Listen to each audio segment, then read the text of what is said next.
इनके लबे रंगी की निछावर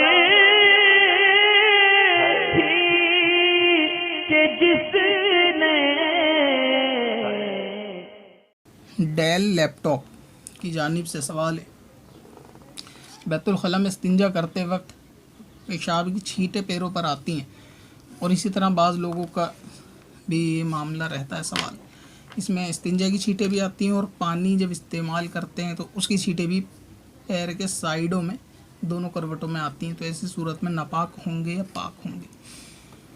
नापाक होने के से मुराद ना शरीयत में ये होता है कि गुस्ल फ़र्ज़ होगा, उसको नापाक कहते हैं। यानी शख्सियत की अगर बात करें कि कोई शख्स कब नापाक होता है तो गुस्ल फ़र्ज़ उस सूरत में होता है।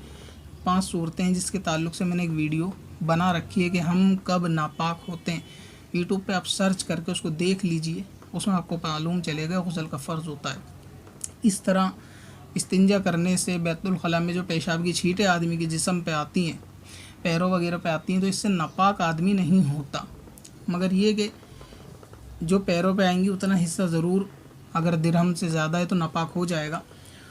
और फारिग होने के बाद पैरों को धो लेना चाहिए। और बैतुल खला में जाते वक्त इस चीज़ का ख़ास ख्याल रखना चाहिए कि पेशाब की छींटें जिस्म पे ना आए। इसके ऊपर बहुत सख्त अज़ाब है कि जो शख्स जानबूझकर इससे एहतियात ना बरते, पेशाब की छींटें अपने जिस्म पर आने दे, बहुत सख्त कब्र के अंदर उस पर अज़ाब होगा। तो ख़ास इसका एहतियात करें कि पेशाब की छींटें ना आएँ।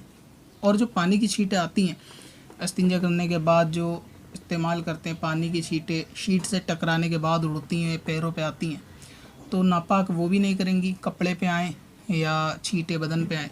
यानी खालिस पेशाब की छींटें आएंगी तो भी वो नापाक नहीं करेंगी। उतने पैर आप धो सकते हैं, धोने के बाद वज़ू कर सकते हैं और बाद में नमाज या जो इबादत आप करना चाहें उनको कर सकते हैं। इससे गुस्ल फ़र्ज़ नहीं होता। ऐसा नहीं है कि पेशाब की छींटें आने के बाद आपको नहाना पड़ेगा, बिल्कुल भी ऐसा नहीं है। तो इसीलिए आप पेशाब की छींटों से बचें, और लेकिन लग जाए तो उनको नापाक तसव्वुर यानी ख़ुद को नापाक तसव्वुर वो ना करें। पत्थर में हसन लाले पुरनवार